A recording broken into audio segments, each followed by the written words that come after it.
বড় দাবি না, একেবারেই মামুলি হালকা দাবি। শুধু একটু সদিচ্ছার প্রয়োজন, শুধু একটু সৎ মানুষের হাতের ছোঁয়ার প্রয়োজন, শুধু সমাজকে নিয়ে দরদের সাথে একটু চিন্তা করার প্রয়োজন।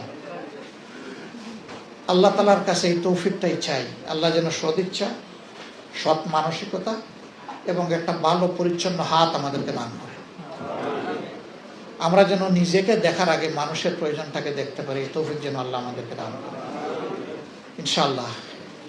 আমি কথা দিচ্ছি, শুধু আপনারা না, সমাজের বিভিন্ন শ্রেণী এবং পেশার যারা আছেন, আল্লাহ পাকের ইচ্ছায় এবং আপনাদের ভালোবাসায়, এদেশের জনগণের ভালোবাসায় এ দায়িত্ব যদি আমাদের উপরে আসে রাষ্ট্র পরিচালনার, আমরা গুরুত্বপূর্ণ কাজগুলোতে হাত দেওয়ার আগে অবশ্যই সংশ্লিষ্ট অংশীজনদের সাথে আগে বসবো, তাদের মুখ থেকে বাস্তবধর্মী কথাগুলো শুনবো, সেগুলাকে আমলে নিব, তারপরে অগ্রাধিকার ভিত্তিতে ইনশাআল্লাহ কোনটার পর কোনটা হবে সেটা আপনাদেরকে জানিয়েই করা হবে ইনশাআল্লাহ।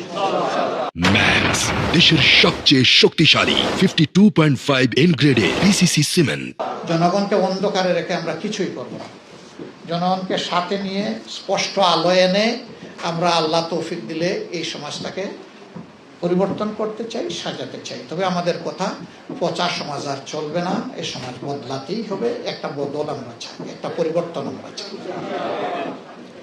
সেই পরিবর্তনটা আল্লাহ যেন কল্যাণের দিকে, শান্তির দিকে, সম্মানের দিকে নিয়ে যান। বাংলাদেশ যেন মাথা উঁচু করে দাঁড়াতে পারে। আমরা যেন আমাদের যুব সমাজের প্রত্যাশা পূরণের হাতিয়ারে পরিণত হতে পারি।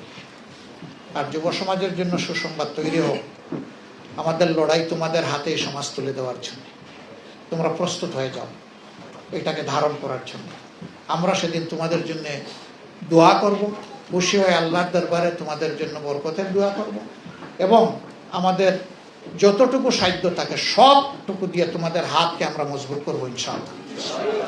আল্লাহ তাআলা এমন একটি সমাজ সমবেতভাবে সকলে মিলে আমরা যাতে করতে পারি, যেই সমাজে ইনসাফ থাকবে, যেই সমাজ কুরআনী সমাধানের মাধ্যমে চলবে, যেই সমাজে মানুষ মানুষকে সম্মান করবে, ভালোবাসবে, এরকম একটা দরদি সমাজ, মানবিক সমাজ আল্লাহ যেন আমাদেরকে গড়ার তৌফিক দান করেন।